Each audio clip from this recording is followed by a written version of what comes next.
like to call the Monona Parks and Recreation Board meeting to order for Wednesday, July 16th, 2025. It is 3 p.m. And have you noted the roll? I have, yes. Excellent.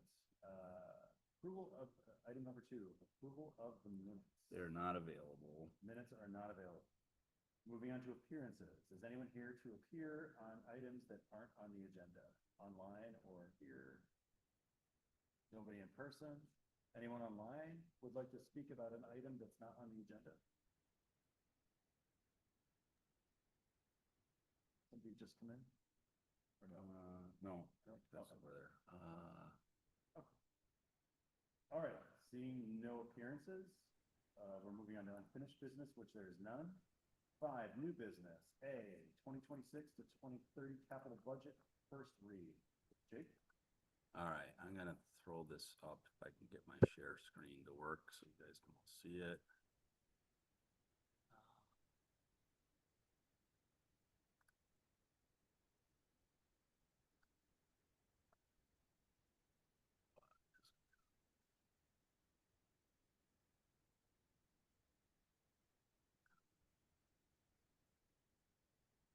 Sorry, you guys, technical difficulties.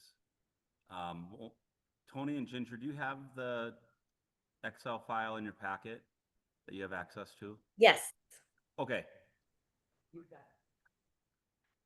Yes, I got a packet too, Jake. Okay. Kind of get you guys split screen here.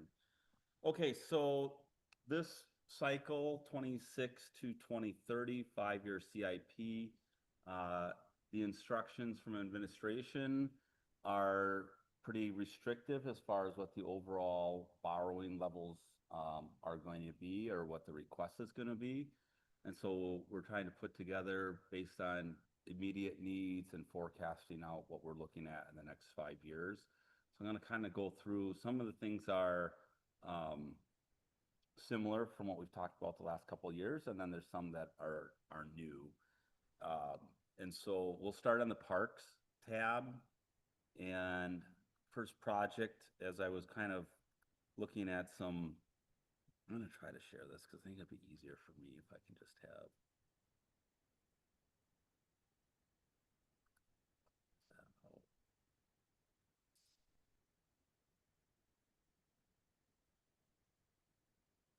There we go. Okay. Now we can see it on here. So as I was looking at putting some more information together with our narratives and referencing our park and open space plan, which feels like we just did it last year. It's a 2021 to 2026 parks and open space plan. So that plan is set to expire at the end of next year. So the first project would be to go through that process of all 26, which is typically survey, data points, meetings, and putting together our guiding plan for the next 5 years. Those plans are requirements for state and federal funding if it's available in those next type of years, but you have to have that. And it's good to kind of reset where we're at with what we've done in the parks and where community needs are, and especially as we've got new dwelling units coming online, the community dynamic is slowly changing and what those needs assessments might be. So that would be a project that was not in our old park and open space plan, but putting it in there for this year. That dollar amount is for contracted service to put together and put the whole plan together. So guided by this board, adopted by City Council by the end of 2026. Bubblers at Arrowhead Park in Wildhaven. So assuming that the Tony Wata Trail Road construction project is approved in the budget, there was design to put a drinking fountain at Arrowhead Park and then a hose bib at Wildhaven.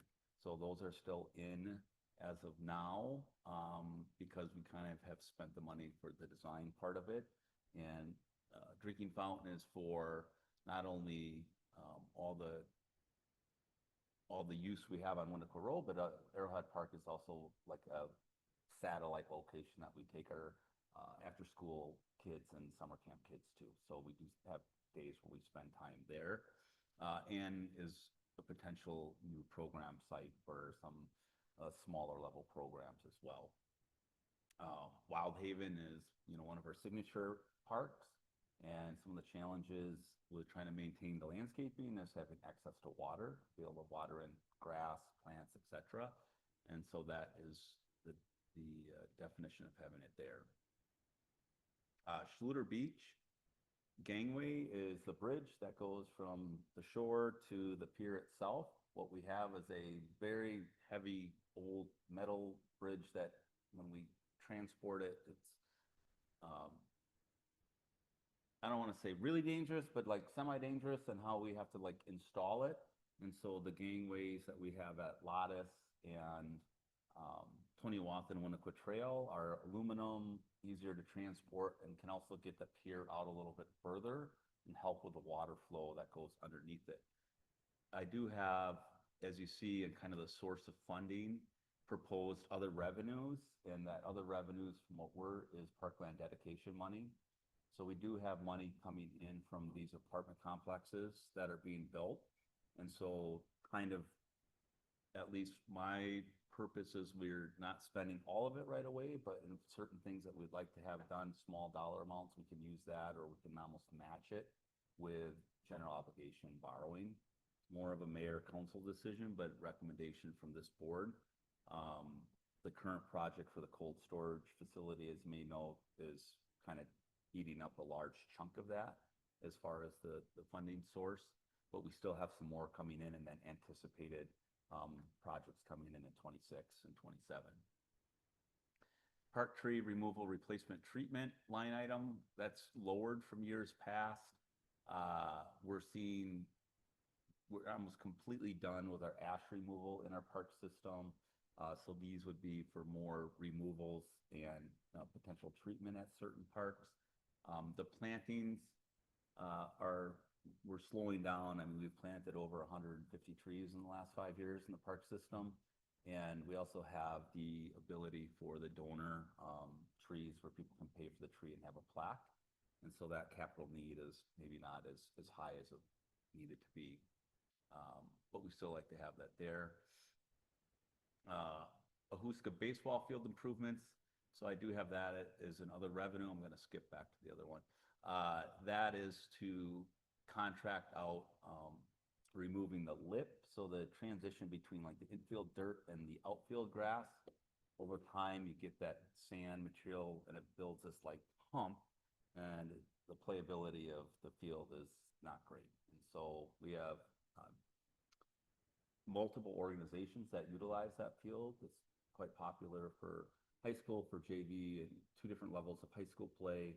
Our home talent organization is like adult baseball. We have some Latino baseball league that likes to play there, and I also have teeners. So it's one that we've tried to do in-house, but the time of year that we need to do it is when we don't have enough staff and enough time. And so it's been quite a few years to do that. So proposing that we put that in and get it done. Parking lot, crack filling, seal coat, restriping of lines. Not very fun, but kind of a maintenance level project, and that would be to do the Winnequa firemen's and pool parking lot. So I have those staged over the next couple of years. That would be kind of maintenance, and kind of the flip side of what happens when we don't do it is if you look at like the end of Healy Lane and the Nichols Road, which completely need to be redone, those have nothing really left to them, just ended up being gravel. But those current 3 lots are ones that can use some resurfacing, not resurfacing, I'm sorry, but crack filling and restriping. We've had issues with, we're having what I would say not major, parking issues, use sharing from pickleball, tennis use, pool use at our facilities. And it got to a point where we had a lot of illegal parking in the last couple of weeks, and some of it is due to the maybe not having the best lines in the parking lot, and then just other people like saying, I'm just going to park here. And so it creates issues with pedestrian safety and etc. So parking is going to be a theme that we talk about a lot. Boy, here we go, round 2. The last one for next year is concept engineering for Winnequa Park improvements. So we have a street project for Nichols Road reconstruction that's got some federal funding to it. That's slated for final design in the next 2 years with construction in 2029. At this point, they're looking at narrowing the width of Nichols Road and adding a 10-foot wide pedestrian bike path all the way from Winnequa to, is it Monona Drive? I think Monona Drive, 10 feet all the way. With that comes an opportunity to look at how we reorient some of our parking and use of Winnequa Park. And so this would be both conceptual design and preliminary engineering. And that could be things of where the access drive is into this facility. Right now, we kind of have this hard right turn, into, if you're coming from north on Nichols, down into the community center where the buses come in, traffic, pool patrons, versus having maybe readjusting it closer to where the Healy is. So it's maybe more of like a four-way. How we interact with the pool, which we'll talk about, and then whether or not there would be, additional parking in the park or the next wave of like ped paths going through Winnequa Park. So as we kind of look at that project, and there's some 2028 underground work that isn't part of the federal grant, like utility work, where it would maybe dovetail in nicely to do that as a package, where we're doing some park work and some stormwater utility work in 2028. So this project would include a task order from our current engineer, Strand, to start working on that. We'll get into that when we get into our pool. Jake, just out of curiosity on that, their narrow Nichols, does that mean that the pedestrian path would be at a different level, like a sidewalk level, like you might see on Off the curb, yeah. Yeah. That's the initial discussion point on it. And so that would be in the right of way along the park, but we could dovetail off of that, into the park, kind of between the gazebo and the flagpole. Yes, question, you answered with the transportation. No, I'm not on transportation anymore, but If you were, yes. for buses, is that going to reroute buses maybe going if they burn? I don't know. That would be, can we follow up with Yeah. about that and see? I don't think so, but I think the Transit Commission, at least from our department, had this meeting, is still kind of evaluating usage and, where those stops are. And I think that's always going to evolve a little bit. We had talked extensively about whether or not we should have a cutout, in this area for buses, not only metro buses, but all of the daycare camps, the school buses that come to And use dropping, Wilk Park. just dropping off. And just, yeah, like a drop off area too. So like, I think that's certainly part of it. It's just a matter of what that grant part covers. And because it's all like right away versus park or city property, which all seems like the same, but the grant is restricted in some of that aspect. So I certainly think that'll be a bigger part of the discussion. 'Cause right now the bus stop's like up here, and whether or not it makes sense to keep it up here, or, especially if we reorient the access into the facility, then maybe that changes where that bus stop location would be.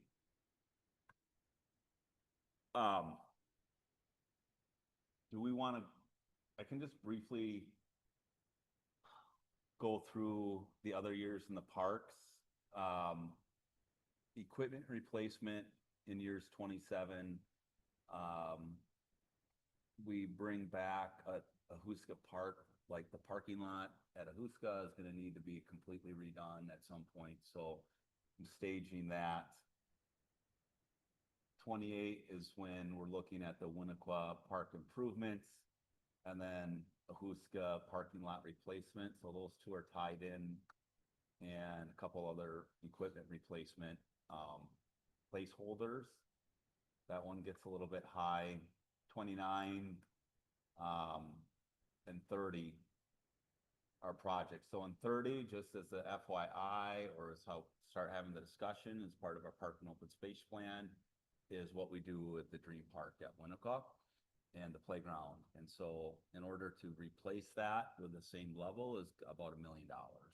And so I think a good discussion to have with the community is, you know, how important is a community-based, you know, playground in the Central Park? And is there bandwidth to fundraise for, you know, renovations of the existing playground or to build something completely new? I anticipate that taking a couple years, but we are at the end of its useful life, to the point of I don't have staining in this budget, which we normally spend $30,000 to $40,000 to paint and stain it, that wood just not taking the stain more. So it's not really worth that. The addition of wood chips, awesome. If you're watching at home, you guys lose power here. It's because we're in a major like deluge of water. Yeah. Wow. So that will be a good conversation. I think they'll dovetail into the park and open space plan and kind of the public input about, you know, the future of Winnequa Park and whether or not having a main central playground with one shelter is appropriate versus maybe having secondary locations further, you know, south, having more picnic areas, etc. So that could potentially move up for, you know, in future capital budgets, but at least I wanted to throw it on the radar as something that we do need to talk about So you eventually. could potentially replace it with a smaller natural playground. Right, there's a lot of opportunities to like talk about how it has been used, you know, how it's currently being used and how, you know, we envision park use at our central park in the future. Yeah, it's nice to have a little bit of time to look at. A million feet. It's not that much actually, if you start looking at what the playground with like accessible surfacing, you're not getting as much as you think. Like, and that just goes with every project and every service and every, like, the cost of doing business and running this department continues to increase. And so these projects, like $1 million park project is not that much.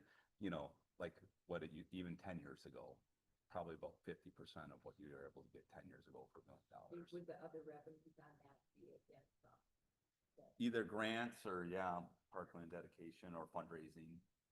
You know, I think like, I'm not confident that we are set up in a way to fundraise for that type of facility unless we get a group of, you know, residents that are really serious about forming a new Friends of Park and Rec or a, you know, foundation to start to do that.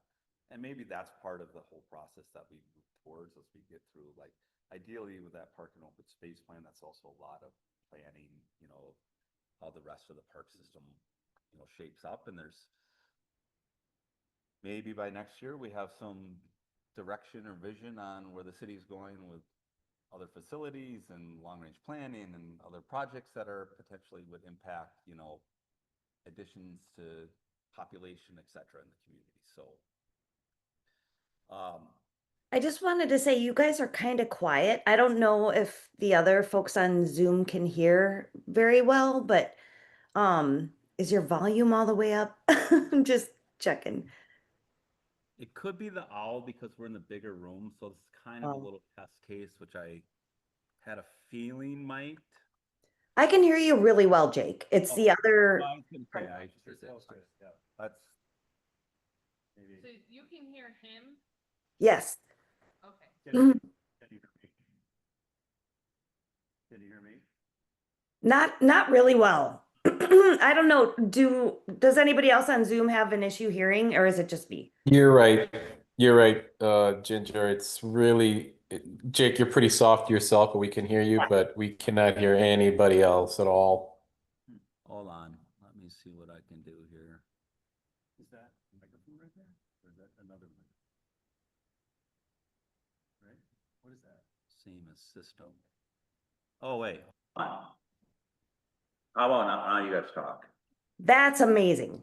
Can you hear me better? Yes. Thank you for speaking up, Ginger. It Yeah, was absolutely. Thanks for helping with that. setting on. Oh, I gotta. We set- move oh, it wait. back. Let's see if this speaker, so that was a microphone speaker.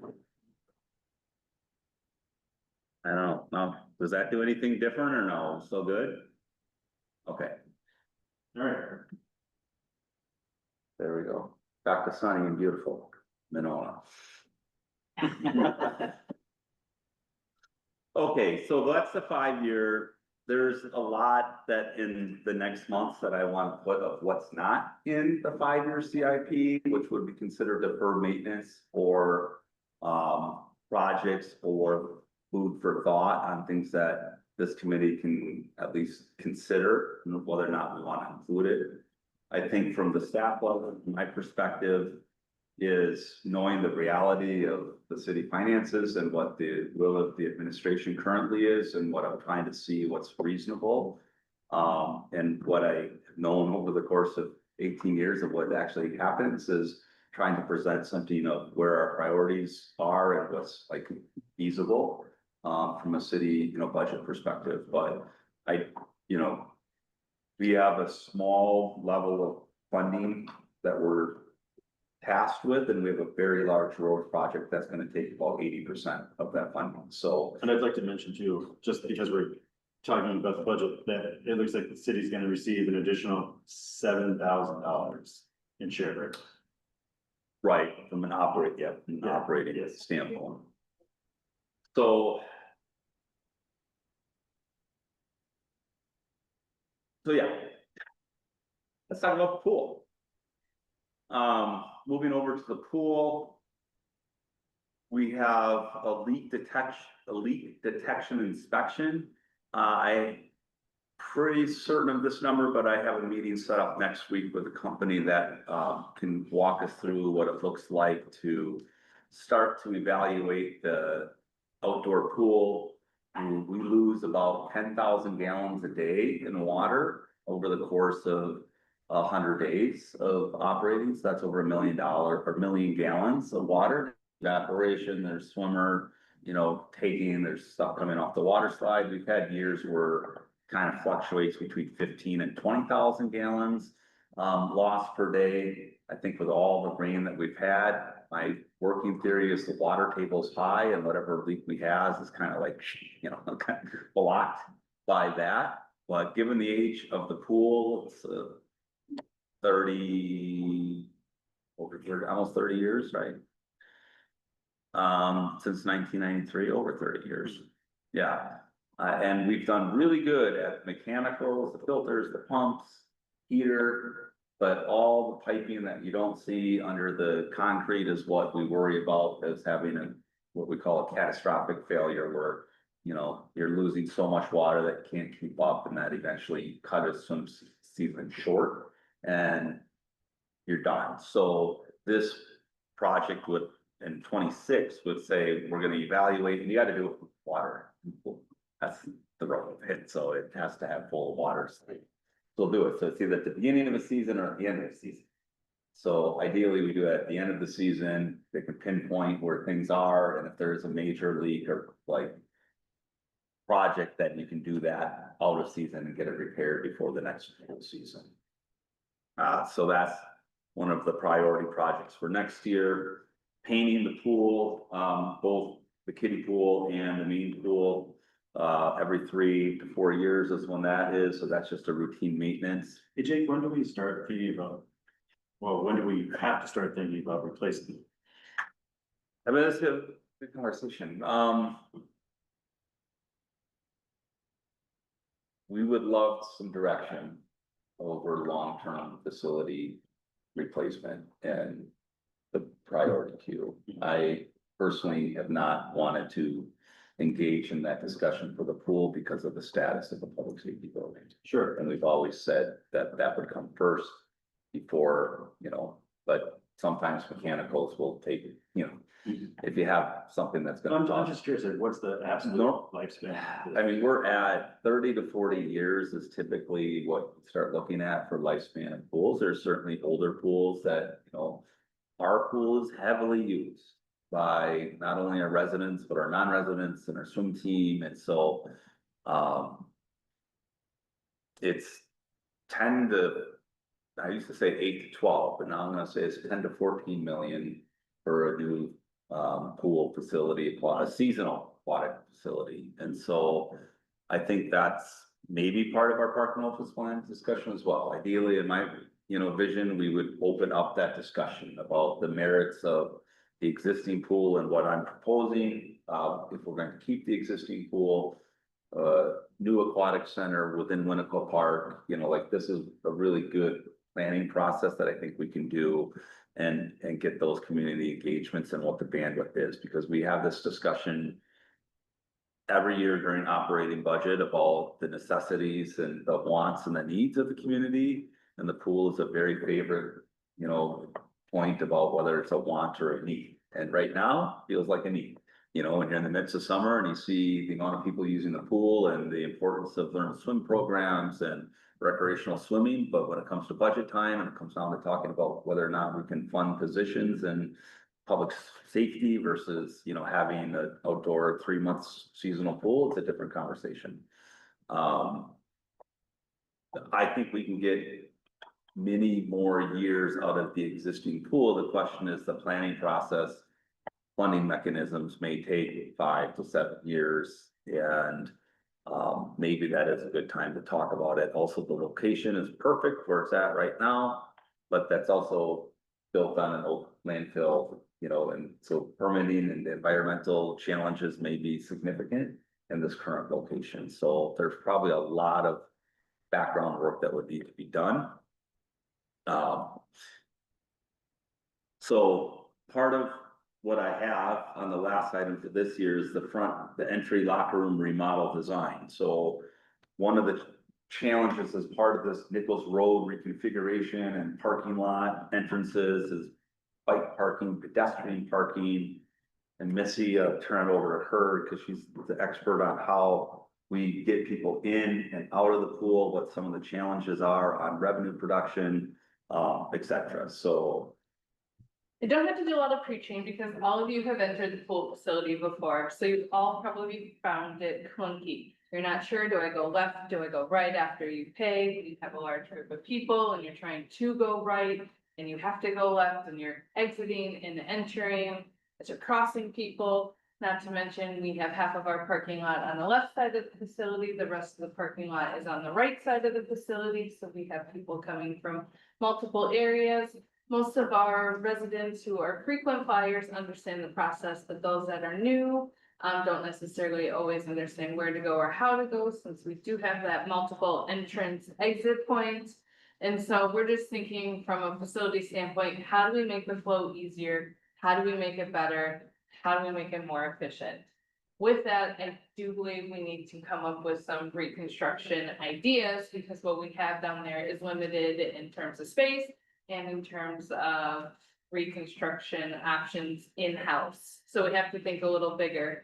And with that is also in turn, trying to address the bike parking issues, because we are running out of bike parking, surprisingly or not. We do have a lot of latchkey individuals that are coming into the facility by bike. And a lot of our own employees are also biking into work. So you're talking 10 to 12 bike parking spaces that are, limited down there anyways. So kind of seeing how we can figure out a better way to have a conducive entrance for all individuals. Because right now it doesn't always work for everybody.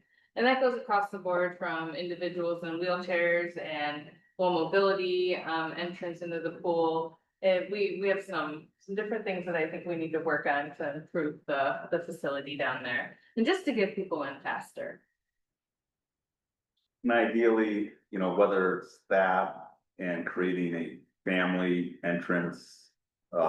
We have a lot of, adult caregivers with situations that gender, instead of having just one men's and a women's area, there's a family locker room entrance. Expansion partially for concessions, for storage of concessions, for the concession stand is not big enough. Staff training. Training for our guards, or break room for our guards. Right now, our guards are breaking kind of in public areas of view. And that's always like, who's actually working right now? Sometimes I'm like, are you on? Like, cause we have to follow laws, and they have like duty-free breaks, but they're not always just gonna walk out to their cars, or, there's just logistics of having 15 or 16 staff working at once and have scheduled breaks and areas that we want them staying on site, but outside of maybe public eye, because perception is reality. And if you walk in and you see 3 staff sitting there and then no one's addressing the person at the counter, you're like, what the heck? Well, 3 are technically not required to be working right now. So there's a lot of challenges with this current configuration. I'd also say I don't love having an entrance where we have a busy day and we're lined up on a sidewalk. And so we're kind of like not having that sidewalk accessible for people that are wanting just to walk and, you know, bike through there. So we do have ways to push out towards the tennis court, which would require some supplemental parking potentially somewhere else. So this part is like part the pool, part parking area, part facility. And really, it's just a good conversation to have. Do we need to master plan this entire area a little bit more? What do we do with the pool? So in absence of kind of having any direction on that, I'm throwing out the saying, let's start the process. And if it gets kicked out, it gets kicked out. Or, you know, maybe it's a more, you know, comprehensive look at it, but it doesn't function as well as it could function. And when we have a limited amount of days with such set sunk expenditures, and we need to recapture as much revenue as we possibly can, got to continue to look at ways to make it efficient and more inviting for people that are coming in. And so like, yeah, so that's the conversation. We put money into renovating the existing facility and a guardhouse, not really taking the pool part of it, although maybe that morphs into, you know, a path of removing the baby pool and adding on zero depth and, you know, versus redoing the whole entire pool and, you know, at least putting a plan in for replacement and a date and moving forward with that. As you're looking at possible design question that I have, is staff dealing with some of the same issues that Goodman is dealing with, like behaviors and does that impact the design, and are we starting to get overflow from kids that don't have an adult to supervise them up until age 16? So just. We currently have not had any issues in overflow to our facility from the Goodman policy change. I'm not quite sure if everybody is aware enough that we are located on a bus route, so I'm not quite sure if they have transportation or ways if they're already going to facility without a parent. Their parent most likely is not dropping them off at that set facility, so I think that until maybe people realize that we are located right on a bus line or are in a closer walking distance, I don't think we'll have any of these issues. And our TV has been very responsive on coming over on non-emergency situations, on small incidents that we've had prior to this year when they arrived. So we've had a pretty good working relationship. The majority of the time would be between that 7:30 and 9 night swim time that we do see the possible issues arise versus daytime when we have more presence of just more full-time staff around. It kind of helps weed out some of the issues as well. But no, we haven't had anything coming yet. But the policy starts tomorrow. Yeah. Hasn't been enacted. It starts tomorrow at Goodman. Okay, So we don't know. it'll go, Good the next chance. couple of weeks will be a little telling, I guess, of if we see any. Our Extra policy is traffic. currently 8 years old, just so you all have that knowledge. 8 drop off policy by themselves. If they're under 8, then they have to be accompanied by somebody that is 16 or older. Yeah. So that's mostly babysitter, nanny situations that we have. What is Goodman going to be changing to? They went to a policy that says that you are not allowed in the facility if you're under the age of 16, it's 16. Yeah, 16 without an individual over 18 present. There's a fact. It sounds like some things are all preventive that we're doing here, just goes by. But yeah, I was just curious when looking at the design, if those kinds of issues were a factor. We've been having it on the radar and know that it can be a byproduct of it. So we've just done some stuff at stat level to just kind of, if there's anything that seems suspicious, you know, sooner than later, Yeah. you know, make any calls without any bias or judgment, but anything just seems off, then we'll address it. But right now, we have not had any issues. So just as it relates to that, down in 2028, which would dovetail with that reconfiguration, you know, I have a placeholder of $1 million. And that's basically on a square footage ballpark estimate from our engineers on, you know, 20 by 40 expansion, redoing the entry feature, et cetera. And that's based on kind of just today's construction. So that's like the quick and dirty way of like, how much would it cost? Well, approximately $1 million, you know, to put an expansion on, renovate the existing, you know, locker room, guard office area. So, you know, you couple that with, okay, well, what are we losing in water? And is it a major leak? Is it something that, you know, is the issue with leaks in pools, but very hard to find. Sometimes it's part science and sometimes it's part of someone that's really skilled with listening devices and, you know, where's this water leaking out to and where from? Because you have this like big piping system that goes under the deck that feeds all the inlets. So if you put your foot on the bottom of the pool deck and you feel that nice warm water once in a while at the pool, that's connected in the whole system of underground pipes. And then there's pipes on the outside of the pool deck that return the water into the pump system, the filter. So it could be any one of those, or it could be in what's called the surge tank, which is where the pump draws water from. And so, and it's not insurmountable, it's, you know, doable to fix that, but you just don't want it to happen in the middle of the pool season. Cause you don't, like, the worst case scenario is you have to shut down the pool for the rest of the summer season, and that impacts all sorts of stuff. So that's where the pool is kind of projected in.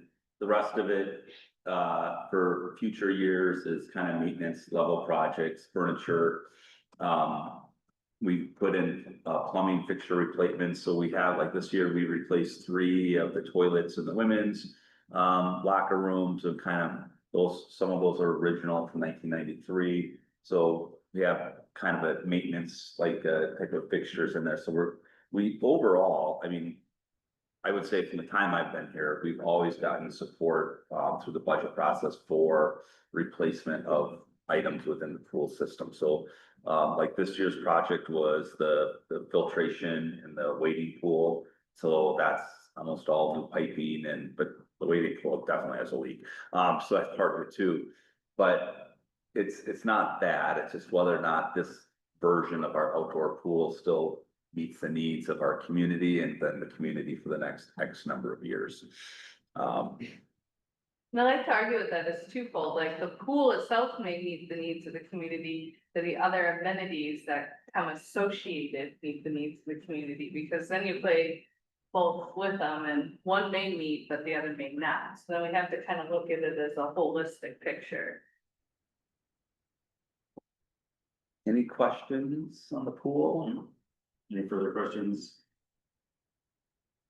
Okay, Then moving on to B, 2025. so that's the community center. One more Oh, tab. sorry. Nope. This building. So we just finished a roughly $300,000 remodel project in this building. And so what you see is this level here, the stairwell, some office reconfigurations, and after the meeting, you're more than welcome to check it out. Downstairs, we renovated a storage room into a programming room for the senior center. A couple office reconfigurations down there. The big thing was a stairwell. That didn't address kind of some envelope issues that we have. This is a poorly insulated building. Again, we talked long-term, what do we do with this building? This was kind of a cosmetic remodel to get us through, you know, the next 5 to 7 years. So I proposed a couple different things in the next 5 years. It's mainly discussion points based on our previous inspections and discussions with building maintenance. So also put some money in for the design of a parking lot. So part of this Nichols Road and project would look at how we configure entrance into the community center and parking and where that fits to go. So one option would kind of potentially eliminate a lot of the parking on the south side, because it would be more drive aisle in, but it would increase more parking, you know, where our other lot is. So we technically have like 3 entrances into this building. And sometimes it's challenging for especially new people coming in where they actually go.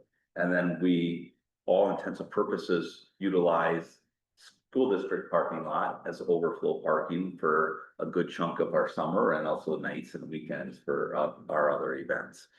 And so that money is spread across a couple different budgets because it affects pool, it affects the park, and affects the community center. So that money is tailored to kind of concept design that would start here at this level and work into engineering plans that would eventually be bid out if mayor and council approves this project, the budget. Because we have to kind of decide, well, if we're not moving forward or if we are moving forward, either way with the public safety building, what are we doing with this building? And if I'm dealing with the assumption that we're staying in this building, at least for the next 10 to 15 years, and so if we're gonna do that, then this is the capital budget that I'm proposing, that we have to look at how they're entering and exiting people out of vehicles.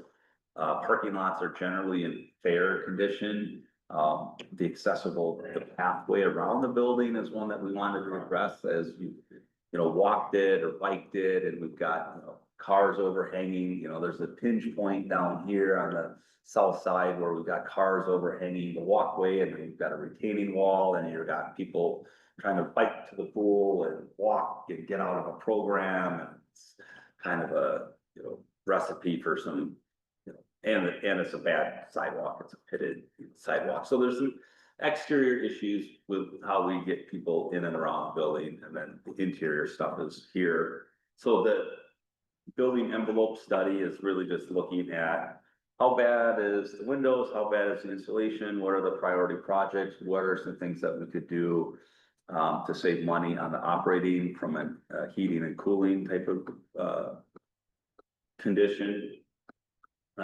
Moving forward in the years past, the next big project for this building is the roof, gutters, fascia, insulation. And then the balcony has always been an issue with not meeting code.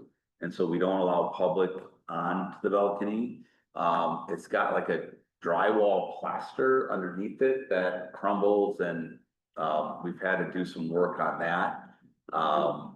And so there's a project would be to remove the balcony because it's got failing concrete on it, potentially long-term safety issues from not allowing people on it above, which we don't allow below. But there's like main steel pipes that go through to support it that then have to be re-insulated for exterior. So that's an additional project that will need to be addressed at some point. The parking lot reconfiguration, of course, comes in 2028. Also with how our entrance stairs would probably be the next, outdoor project coming into the main building. If you look at the stairs, there's like unlevelness, and our ramp has been redone, and this serves as a voting site. So one of those areas is having accessible entrances, with some of the concrete work and entrance into the facility. And then I put the last project is window replacement in 2030 to redo all these single pane windows. Now, this could all get morphed into one project, probably have a little bit better per square foot, but it would be a bigger cost amount in one particular budget year. But you could potentially couple all those and figure out what year you want to pencil that in to do that. If we're going to continue, if we're staying there, it's deemed that this is a long-term, 30 years, 20 to 30 years, then we have to look at what those maintenance renovations are. Along with that, I guess, as we renovated this, the question has come up about what's the public use of the space going to look like or should there be public use? Right now, it's limited to senior center programming, parks and recreation programming, city admin, meetings, and then any of our nonprofits that, Boy Scouts, Girl Scouts, but we have contracted cleaning service in the evening, so we don't have a policy for, potential fundraisers, for example, for service. So that's been a question about whether or not we could host a fundraiser for a nonprofit and bring back a caterer, person to serve alcohol in this building. We've had large scale scenery events that have moved offsite or reduced in scope because of the condition of the facility. I'm not recommending or like interested in having private events in this building, with, large wedding receptions or anything like that, but I do think that there is a case to be made about like our Monona organizations, whether it's our, booster clubs or sport clubs or drama clubs or whatever that need meeting space or, and to see some banquets, et cetera, that we could, continue to have this available for the public. It does make it a little bit challenging now that it's wide open, like between both levels, and we have a lot of things that are set up for senior level programs and et cetera. Whether or not we have the bandwidth to administer that or have the staffing level to change over, room setups, et cetera. So that's another conversation as a goal to kind of look at for this year. I'm punting it to next year, to, provide some options and recommendation that we have a discussion at this level. Okay. Any questions? Any questions online? Nope. All right. You ready to move on? Yeah, All right, I don't see this in my packet. it's not I didn't get it in the packet. It's an agenda item. I can just verbally explain. Okay, so B, 2025 capital budget amendment recommendation for pool VFD purchase. So in the course of our pool startup, we have a component of our pump, which is called a variable frequency drive, VFD. It controls how much power the pump uses to run the motor. So you think about a car, RPM on a flat roads, 2,000 RPM to maintain 60 miles an hour going uphill, goes up to 3,000, goes downhill, it's less.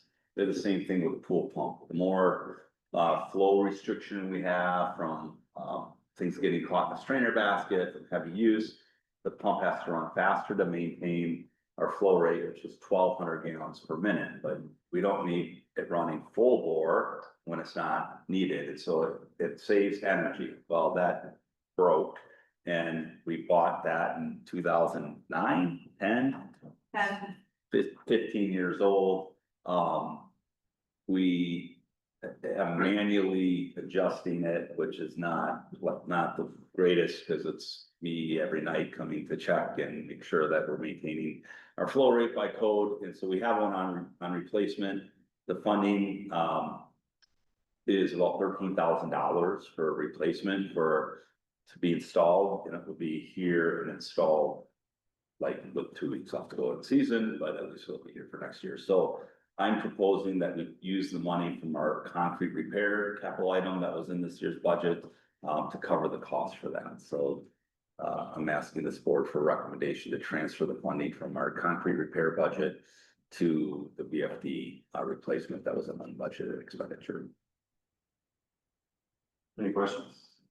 They would be able to install that yet this season? Yeah, I mean, it was like 8 weeks at the beginning of June, so it will be probably the middle of August is when we'd be looking at it. So then we can test it. Yeah, couple of weeks till. Yeah. Yeah, I mean, it syncs, it like talks to our controller and it soft starts the pump, so like, I don't know if you've ever turned anything on and it goes from like 0 to 100, like in a pool pump, it's like, so like shakes everything. So instead of it ramping up slowly, and the main pool pump is new, last year was the first year of having a brand new pool pump. And so it also saves on the life of the pool pump as well, but not just hard starting every time. Any further questions? Anybody online? No? We need a motion. Is Yes. there a motion to approve? I'll make a motion that we move the concrete funds to the BFD purchase so that we can hopefully utilize it this season. Second. Second. Any further discussion? All right, all those in favor? Aye. Aye. Motion approved. That brings us to director's reports. Missy, you want to start? You know, a little coffee break. Yeah. We've had a fantastic start to the pool season. We've had wonderful numbers for our camp programs. That includes our Camp Winnequa, our bike camp, and some of our ancillary fishing programs, and sports camps. So it's great to see the utilization of all of the parks. Just seeing people out is just such a wonderful thing. The pickleball courts have been well utilized between open play and programming. And believe it or not, we are in the mode of transferring over to fall already, so you should hopefully start to see a lot of our fall programs pop up and a lot of events that we have taking place in the near future, starting to save the dates out there, because we are kind of in that transition teetering of being halfway through with summer. We've had some trials and tribulations at the pool this season. We've had some effects of our lower pool wages that we'll look to address in the upcoming operating budget discussion. We have still met pool code at all times, which is one thing that we like to make sure that we're doing, but we have had some staff morale be a little lower on the pool side, just due to some of the other facilities. Our neighboring Goodman is paying $17 an hour, starting $17.76, and we're at $12.50. So when you start talking about, you know, having some of the better lifeguards, if they're really in it for the money versus, you know, the love of the pool and the facility, they're gonna choose Goodman. We, though, as a staff and facility, have really built up a great rapport that people like to work here. We are a safe facility. We hold great standards, so they feel great working here. But eventually, we are going to run into that dip of the money versus the love game. So we'll be bringing back some numbers to kind of discuss in some future meetings to just see how we can address that in an adequate style. But we will talk about that in the future. We were supposed to have a beer garden tonight. Unfortunately, Mother Nature has postponed us. So we'll be rescheduling that one. And then we still have some upcoming events this summer still. So lots to still look forward to with the hot days ahead. And then we are definitely thinking fall already. So any suggestions on anything for fall, we're welcome and taking them now. Or subtractions. Or subtraction. We've had a day of meetings and one of the, about 3 hours have been about special events and dealing with individual upcoming events and past events. So one of the things that we deal with on a consistent basis that probably the general public or even you guys don't really see a lot of is how much time and effort and coordination it takes between different departments to approve an event, to deal with the aftermath of an event. And so what we are doing this year, which is a little bit new after our large scale events have happened, we do a debrief. And so that debrief goes with the event organizers and what went well, what needs to be addressed. And then we start looking at revisions that we need to make to the special event ordinance and conditions of approval for next year. And a lot of it has to do with public safety and the way our roads are. As we all kind of saw this last, the festival, a big change was having, no parking on one side of the road. And, so we talked about that today briefly about just kind of how the Menorca Festival went from our end. I'm really proud of my park staff. I think we put an extra effort into getting the park up and running, and our staff was like on it for assisting the festival because of it's having new, leadership this year. Just needed a little bit more, help from our team. And so Dan Cooch especially was working extra time, assisting the festival organizers with his skills and trades. And we had 6 here at 7 a.m. on the 5th, busting out trash, until noon. So, but the flip side is for these events, whether they're here at San Damiano or outside events, it's a lot of coordination. An hour of 10 department heads at a table with an event organizer is, with wages and benefits, is over $1,000. And so what that is what we talk about is like, we're very small staff, but we're involved in a lot of these different events, both internal and external. And we don't have the same level of resources as Madison, but because we're in this Lake Group, multi-jurisdictional, area, we have a very agreeable, or people want to have their events here or have their events go through. So it's a constant, every now first and third Monday, Wednesday with our department head staff meetings, we're meeting on events. And so whether they're 60 days out, 45 days out, past event, and how to best capture, looking at existing events, any new events, and whether or not they fit into, what's best for our residents and best for, that event.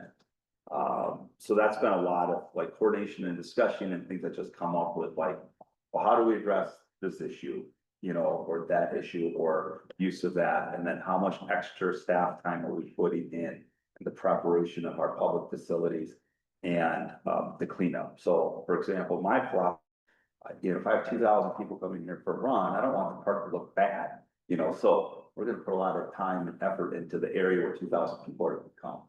But it's a water, put pressure here, you solve one thing here, it's elsewhere in the city. And so we have to look at kind of workload, what we have for available staff, etc. So from that end, I think it's been a really maintenance level year for the parks. We try to have project related, but we get in with a cycle of, mowing, trash removal, shelter setup, for private rentals, pool issues, deliveries, setup, take down of our own events. Jeff and I talked about mulch at Wildhaven, and that was May, and I'm like, it's middle of July and there's still no mulch at Wildhaven.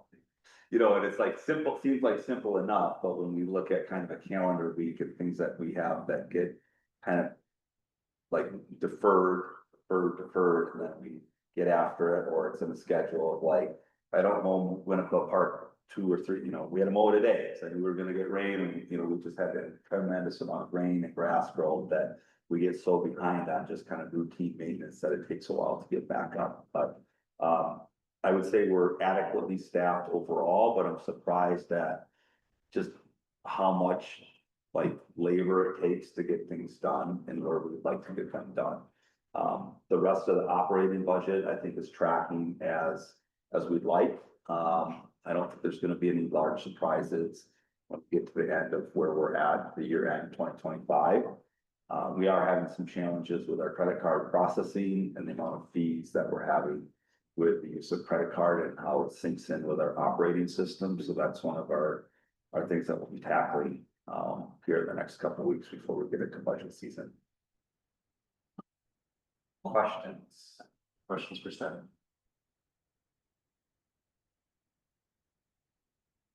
All right. Seeing no questions for staff. Well then, if no questions, I'd like to just make comment. Yeah, it's your favorite topic, Jake, pickleball.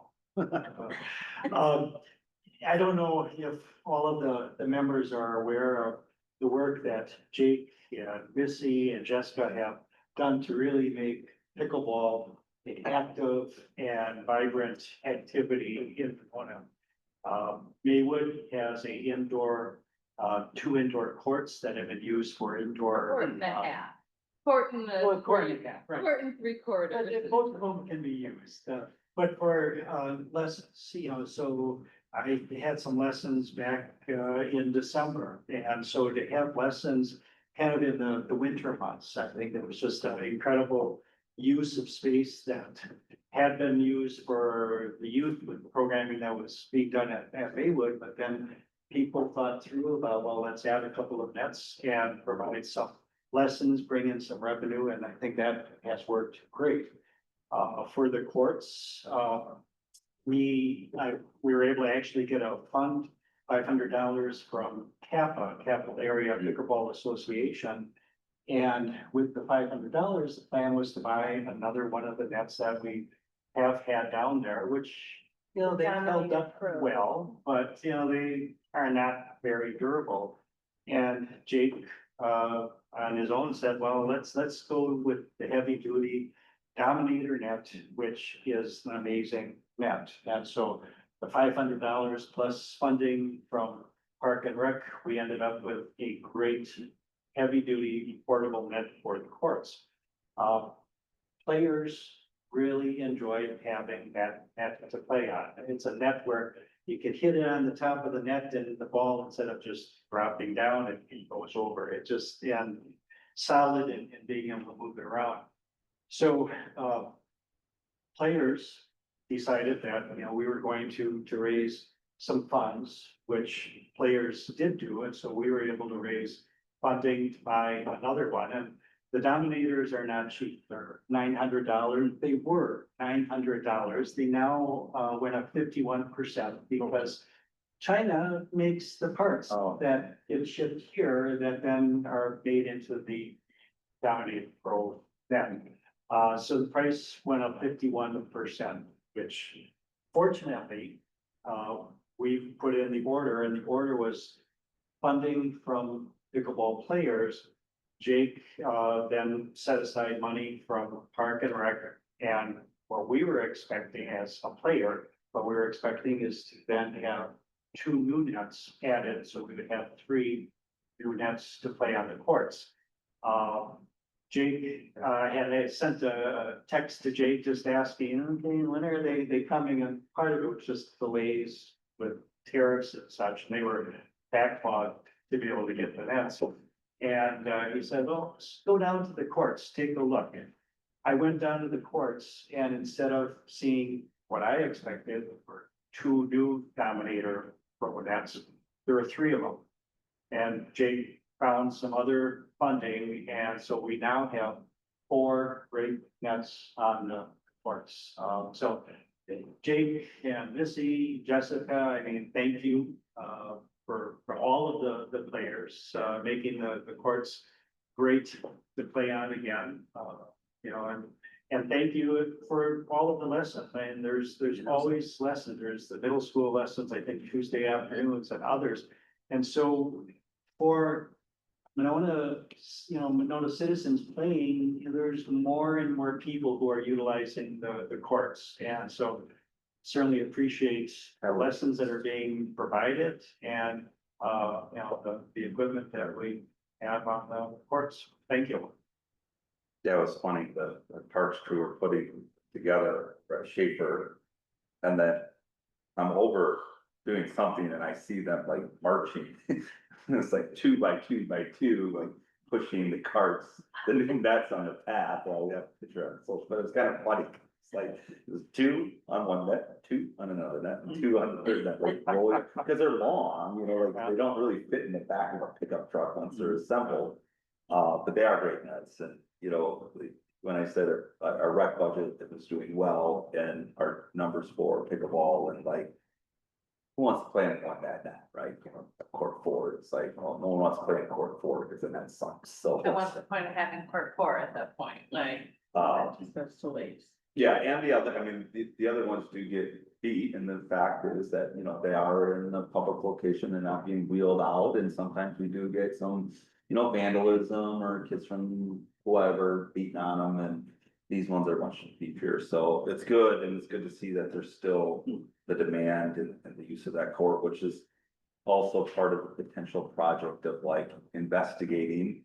And we talked about that. I don't want to say getting rid of the tennis nets, etc., but I think there's potential, let's just say, to talk about how that all looks. And, you know, that also deals with the age of the skate park. Again, No, we have a lot of issues within Winnequa Park over the existing facilities and the age of them. And I think that's a great opportunity and segue into, looking at that long term, so. But I appreciate that, thank you, Jeff. Thank you. Jeff also didn't mention, A, he wrote the grant, the cap off, which was awesome, so he got us the $500. And B, he also has spent a considerable amount of his time like mending and repairing the windscreens and putting them back up after they, come down. So I don't know, we'll see. I know. We gotta look, Jeff, after the meeting to see if they held up, but it's been awesome. So Jeff's always been one to like roll up his sleeves and help out what he needs to. So we certainly appreciate that. Not to make the meeting too much longer, I'm sorry, Pat there, but I would like to have Jake tell one cute little story about a note that appeared on his doorstep last week and about the power of persuasion and questions and how awesome sometimes having a small town community is. This you can't give You up have the to. secret. All right, the secret to getting stuff done in Monona is having a child write a cute letter and drop it off at his mailbox. So if you really want to get something to pull at Jake's heartstrings, no, yeah, so, everyone knows where I live apparently in Monona, and there was a request about, we've been having the Sandlot Summer of Baseball down here. So if you walk through the park and seen a group of boys playing baseball and pick up baseball. Or with the ball. Or wiffle ball nonstop this summer. There's also ones that have asked about soccer and the request to have some bigger soccer goals at Fireman's versus the ones that we have at Ahuska. And so we got the handwritten letter, of course, there's nothing like a handwritten letter, thank you card or request, and delivered, and as like, yeah, actually, that's a good idea. So, and we were able to get those in. And so it is, I think, one of the things that we love about Monona, right, is we're small enough that it's not the city, it's not Monona Park and Rec, it's Jake and Missy, and let's be, realistic and reasonable of what we can get done. So, pretty cool to see that. And, we're always dealing with, again, the way this community, what the needs are. So we simply respond to where the needs of the community are and what those wants are. But yeah, I've got it and had to send it because it was really good. And I've known this boy for, a long time in family. And but I was like, don't go telling everyone now that, because I don't need 500 little messages. Now it's out there. Right, now it's out there public, so. In case anybody wants Jake's address. Right. Just Both. wanted to say kudos to the staff and to Jeff and to Tony for the installation of the 3 Harry Whitehorse sculptures. True. The one at Grand Crossing, it looks absolutely fabulous in that Good. spot. The library looks good, the San Damiano it's great, but a lot of coordination from Tony and you, Jake and Jeff, with your help too, so thank you. Yeah, thank you yeah, if you haven't got to Grand Crossing, go buy an ice cream cone, please, from Below Deck, and then Marvel, take a picture, that's a good idea, and then a little hashtag selfie. Yeah, so this with the thing, put it on social media, but yeah, it looks really good, and, like, I think when those that are here, and personally talk about public art, Grand Crossing during the design, and I'm like, yeah, it looks really good right there, that black fancy backdrop. It has to. Yeah, like it needs more public art down there. Well, oh my God. That's right, there we go. Can I just add something? Yeah. I know I haven't spoken much, but really good to be at this meeting, and thank you for all the information and insights to all the inner workings of our park and rec system. Parks look wonderful, and I also appreciate all the programming that saved us this summer with our kids. They're absolutely huge wiffle ball fans. It really stinks when your kids age out of this. weather. And last night we were at the night swim and there was a line down the sidewalk. And the staff was nice enough to come out and be like, hey, see pass holders, come on in. It's just a little personal touch. And yeah, I just wanted to add that. It's interesting how you can start to, how the information and understanding of how it all works starts to connect the dots. I'm sitting up on, Dream Park the other day and I'm thinking to myself, boy, this is gonna be a project. And then to hear, that it's on the radar really is a great feeling. That we're thinking ahead, we're planning ahead, and we're prioritizing. So thank you guys for getting us halfway through the summer. It's going fast and, it's been great so far. And it's raining again. And it's raining. Mother Nature. Thank you, Eric. All right, unless anyone has anything else, please put in a motion, to adjourn. Oh, here we go. I think we should meet a few minutes longer so that until it rains. We'll change. I didn't know that there was a third band coming around. I'm shocked right now. Yeah, the radar did not, so, like, yeah. So Are we off? we need a motion Yeah. to adjourn. Okay, I'll move to adjourn. Awesome. Okay. And all those in favor? Aye. And we are adjourned. Thank you, everybody. Thanks, everybody online. Thank you, guys. Stay safe. You mentioned the parking for the community fest, you know, how they closed down the streets, so that was obviously for public safety.